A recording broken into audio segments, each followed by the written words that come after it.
Hi folks, my name is Brent and I work on Adafruit IO.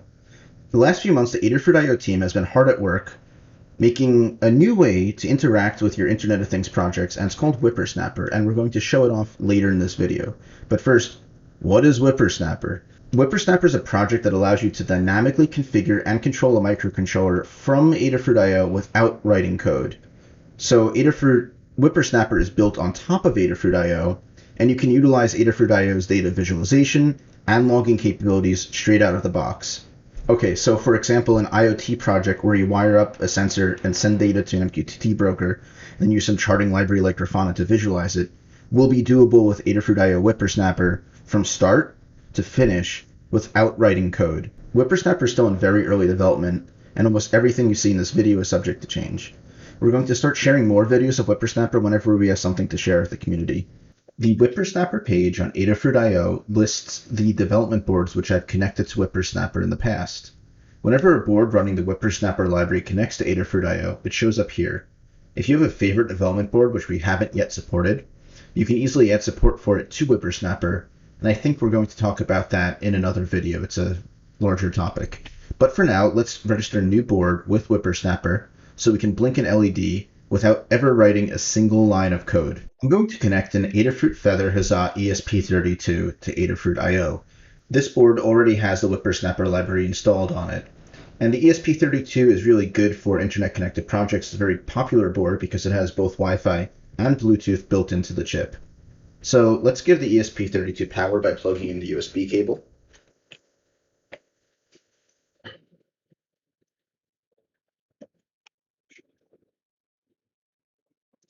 And the ESP32 will connect to my Wi-Fi network and the Adafruit IO MQTT broker, and then it will check in with Adafruit IO and say, hey, I'm a Feather Huzzah 32, and Adafruit IO will pop open this new dialog and let me name my board. So I'm going to give it a name. I'm going to say it's Brent Adafruit Huzzah 32 because it's my board, and then we'll go to the device page to set it up. On this device page, you can configure and interact with your board. There's also a nice little indicator at the top that lets you know if your board is online and receiving commands are offline.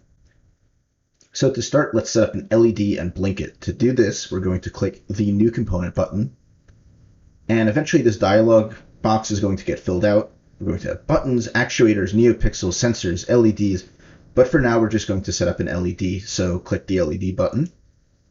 And for the component name, I'll call it built-in LED because the Adafruit Feather Huzzah 32 has an LED over here on pin D13 that we're going to use for the demo.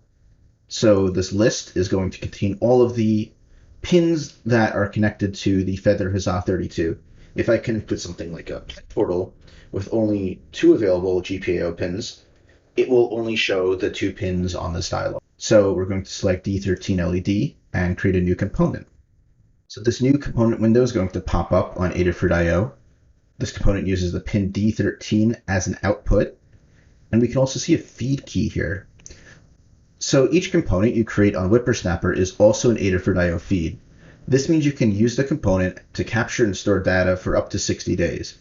You can also use the data from the component in an Adafruit IO dashboard to visualize or interact with your project. As for the ESP32, digital pin 13 is already configured as an output. We configured that earlier and it's ready for us to toggle it. So we're going to do just that. Clicking this switch is going to turn the pin on and off. And I'll do it again and click loudly so you can hear everything.